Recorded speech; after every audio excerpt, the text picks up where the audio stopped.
وہ اندر آتا ہے، جھاڑو بھی لگاتا ہے، پانی کے مٹکے وغیرہ بھر کے رکھ کے چلا جاتا ہے۔ میں نے آج تک اس سے پوچھا نہیں تم کون ہو، اور اس سے بتایا نہیں کہ میں کون ہوں۔ حضرت عمر نے کہا اچھا میں کل اس سے زیادہ جلدی آؤں۔ حضرت عمر رضی اللہ تعالیٰ اگلے دن صبح کی نماز سے بہت پہلے تہجد کے وقت چلے گئے اور جا کر وہاں ایک طرف چھپ کر بیٹھ گئے۔ کہا آج تو میں دیکھوں گا کہ کون ہے جو اس بڑھیا کی خدمت کرتا ہے۔ کیا دیکھا، چلنے کی آواز آئی، ایک آدمی آیا، اس نے اپنا منہ لپیٹا ہوا تھا اور اس نے آ کر دروازہ کھٹکھٹایا۔ حضرت عمر نے دیکھا تو وہ خلیفۃ المسلمین سیدنا صدیق اکبر تھے رضی اللہ عنہ۔ فرمایا عرض کی جی ہاں۔ فرمایا وہاں لسٹ میں تو کسی کا نام لکھا ہوا نہیں تھا۔ فرمایا عمر نام لکھنے کی کیا ضرورت ہے، اصل نام تو یہ ہے کہ رب کے ہاں عرشوں میں نام لکھا جائے، دنیا میں نام لکھنے نہ لکھنے کی کیا ضرورت ہے۔ فرمایا جی عمر اس بڑھیا کی خدمت کی ذمہ داری میرے صدیق نے اپنے اوپر ڈالی ہوئی ہے۔ حضرت عمر نے دیکھا تو حضرت صدیق کے پاؤں میں جوتا نہیں تھا۔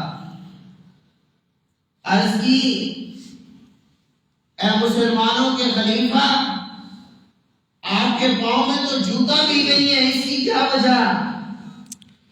فرمایا عمر بات یہ ہے، یہ وقت لوگوں کے سونے کا ہے، لوگ سوئے ہوئے ہیں، تو میں نے یہ گوارا نہیں کیا کہ میں جوتا پہن کر چلوں، میرے جوتے سے آواز پیدا ہو اور میرے جوتے کی آواز کی وجہ سے لوگوں کی نیند خراب ہو جائے۔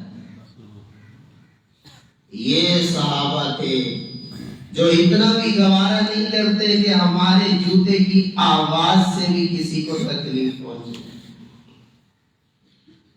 اب ہم ان صحابہ کی زندگیوں کو دیکھیں اور ہم اپنی زندگیوں کو دیکھیں کہ ہم کہاں پر کھڑے ہوئے۔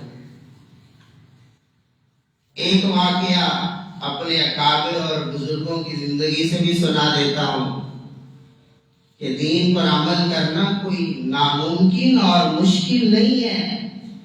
ہمارے بزرگوں اور ہمارے اکابر نے ہمیں عمل کر کے دکھایا ہے۔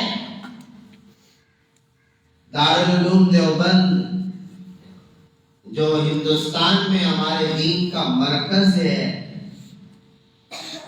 وہاں کے استاد تھے حضرت مولانا سید اصغر حسین صاحب رحمۃ اللہ علیہ، بہت بڑے اللہ والے تھے۔ ان کے بارے میں دارالعلوم کے دیگر اساتذہ کہا کرتے تھے اگر کسی نے دنیا میں چلتے پھرتے جنتی کو دیکھنا ہو تو مولانا اصغر حسین صاحب کو دیکھیں۔ مفتی اعظم پاکستان حضرت اقدس مفتی محمد شفیع صاحب رحمۃ اللہ علیہ ان کے شاگرد بھی تھے، بعد میں دیوبند کے صدر مفتی بھی بنے۔ مفتی شفیع صاحب فرماتے ہیں میں دارالعلوم دیوبند میں پڑھتا تھا، جب شعبان اور رمضان کی چھٹیاں ہوتی تھیں تو میں استادوں کی خدمت میں لگا رہتا تھا۔ تو میں حضرت مولانا سید اصغر حسین صاحب رحمۃ اللہ علیہ کی خدمت کرتا تھا، تو حضرت گھر جاتے تھے تو میں بھی حضرت کے گھر چلا جاتا تھا۔ ایک دن حضرت چلے تو میں بھی حضرت کے ساتھ چلا، حضرت کے گھر گئے، حضرت نے دسترخوان لگوایا، کھانا رکھا اور ہم نے کھانا کھایا۔ کھانا کھانے کے بعد میں نے کہا استاد جی میں دسترخوان صاف کر کے اٹھا لیتا ہوں۔ تو حضرت مولانا سید اصغر حسین صاحب رحمۃ اللہ علیہ نے فرمایا بیٹا تمہیں دسترخوان صاف کرنا آتا ہے؟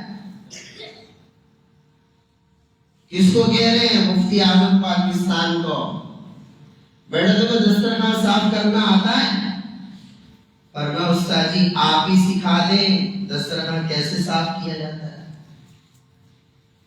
فرمایا بیٹا میں اس طرح دسترخوان صاف کرتا ہوں، سب سے پہلے دسترخوان پہ جو کھانا بچ جاتا ہے میں وہ کھانا جمع کر کے اٹھاتا ہوں اور گھر میں پہنچا دیتا ہوں تاکہ گھر میں بچے وغیرہ کھا لیں، کیونکہ اللہ کے نبی نے فرمایا کہ اللہ نے مومن کے جھوٹے میں شفا رکھی ہے۔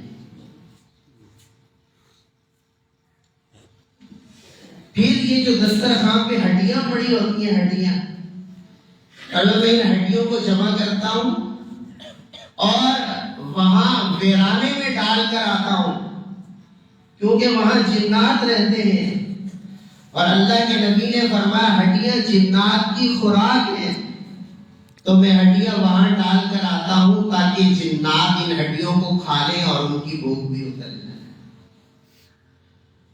فرمایا یہ جو دسترخوان پہ چھوٹے چھوٹے ذرات ہوتے ہیں میں ان کو جمع کرتا ہوں، اور جہاں کیڑے مکوڑے ہوتے ہیں میں ان ذرات کو وہاں پر ڈالتا ہوں تاکہ کیڑے مکوڑے اللہ کی مخلوق ہے وہ ان ذرات کو کھا لیں اور ان کی بھوک بھی اتر جائے۔ اور فرمایا یہ محلہ غریبوں کا ہے، بہت سے گھرانے ایسے ہیں جو آم لے کر خرید نہیں سکتے، آم خرید کر کھا نہیں سکتے، تو میں آم کے چھلکے یہاں نہیں ڈالتا، کسی کے بچے دیکھیں اور ان کو افسوس ہو کہ ہمارے گھر میں آم نہیں آئے، پر میں آم کے چھلکے جمع کرتا ہوں اور بستی سے باہر نکل کے دور جگہ پر ڈال کر آتا ہوں تاکہ کسی غریب کے بچے کی نظر نہ پڑے اور اس کے دل سے آہ نہ نکلے کہ اے ہم نے تو آج تک آم نہیں کھائے۔ فرمایا میں تو اس طرح دسترخوان صاف کرتا ہوں۔ اور فرمایا استاد جی اچھا ایک بات اور تو بتاؤ، جب میں آپ کے ساتھ ابھی آ رہا تھا مدرسے سے نکلے اور آپ گھر کو آئے، عشاء کے بعد کا وقت تھا، فرمایا آپ نے جوتا اتار لیا، ہاتھ میں پکڑ لیا اور آہستہ آہستہ چلتے ہوئے گھر آئے، اس کی کیا وجہ ہے؟ فرمایا بیٹا جس جگہ سے میں گزرا ہوں وہاں ایک فاحشہ عورت رہتی ہے، میں بتانا تو نہیں چاہتا تھا لیکن تم نے پوچھا تو بتا رہا ہوں۔ تو وہ پہلے جوان تھی، اس کے پاس لوگوں کا آنا جانا بہت زیادہ رہتا تھا، اب وہ بوڑھی ہو گئی ہے تو لوگوں نے اسے چھوڑ دیا ہے، لیکن اب بھی وہ لوگوں کے انتظار میں رہتی ہے کہ شاید کوئی میرے پاس آ جائے اور مجھے پیسے وغیرہ دے جائے۔ تو فرمایا میں نے جوتا اس لیے اتارا کہیں ایسا نہ ہو کہ میرے جوتے کی آواز سن کر اسے امید پیدا ہو جائے اور جب میں آگے گزر جاؤں تو پھر اس کا دل ٹوٹ جائے۔ میں نے جوتا اس لیے اتارا میں اس فاحشہ عورت کا دل بھی توڑ کر اسے تکلیف نہیں دینا چاہتا۔ یہ گناہگاروں کے ساتھ ہمارے بزرگوں کا سلوک ہے۔ تو اللہ کے نبی نے یہ فرمایا مومن تو ہوتا ہی وہی ہے جس سے کسی کو تکلیف نہ پہنچے۔ اور قرآن میں فرمایا ان الذين يؤذون الله ورسوله لعنهم الله في الدنيا والآخرة۔ فرمایا جو لوگ اللہ اور رسول کو تکلیف دیتے ہیں دنیا میں بھی ان پر لعنت برستی ہے، آخرت میں بھی ان پر لعنت برسے گی۔ اللہ اور رسول کو تکلیف کیا دینا ہے؟ اللہ اور رسول کے بارے میں ایسی باتیں کہنا جو ان کے مناسب نہیں ہے، اللہ اور رسول کا حکم نہ ماننا، اللہ اور رسول کی اطاعت نہ کرنا، اللہ اور رسول کی فرما برداری نہ کرنا، یہ اللہ اور رسول کو تکلیف دینا ہے۔ جو لوگ اللہ اور رسول کو تکلیف دیتے ہیں برباد دنیا میں بھی ان پر لعنت برستی ہے اور آخرت میں بھی ان پر لعنت برستی ہے۔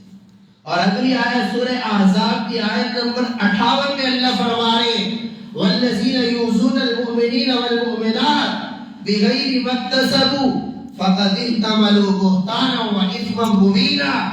فرمایا جو ایمان والوں کو ستاتے ایمان والوں کو تکلیف دیتے ہیں، اپنی زبانیں ایمان والوں کے خلاف استعمال کرتے ہیں، فرمایا انہیں بہتان کا گناہ ہوتا ہے، انہیں الزام کا گناہ ہوتا ہے، وَإِسْمٌ مُبِينًا، یہ واضح گناہ کا کام کرتے ہیں۔ تو حسن اخلاق اور حسن معاشرت میں بنیادی بات جو ہمارا دین ہمیں سکھاتا ہے، ہمارے نبی نے ہمیں سکھائی ہے، آج سے ہم میں سے ہر ایک اس بات کی کوشش کر لے کہ میری وجہ سے کسی کو تکلیف نہ پہنچے، میری بات سے کسی کو تکلیف نہ پہنچے، میرے عمل سے کسی کو تکلیف نہ پہنچے، میرے رویے سے کسی کو تکلیف نہ پہنچے۔ اگر کسی اور سے پہنچ جائے تو صبر صبر صبر، حلم، بردباری کا مظاہرہ کریں، لیکن اپنی طرف سے کسی کو تکلیف نہ پہنچائیں۔ یہ ہمارے دین کی بنیادی سبق ہے۔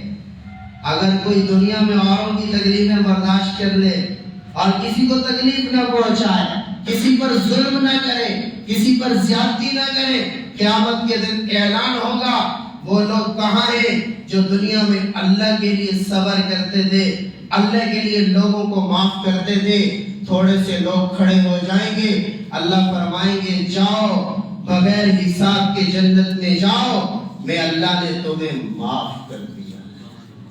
اس لیے آج سے ہم کوشش کریں کہ ہماری طرف سے کسی کو راحت پہنچے، تکلیف نہ پہنچے، ہم لوگوں کی راحت کا ذریعہ بنے، لوگوں کے سکون کا ذریعہ بنے، لوگوں کی تکلیف کا ذریعہ نہ بنے۔ اللہ سے دعا ہے اللہ ہم سب کو توفیق عمل نصیب فرمائے۔ وآخر دعوانا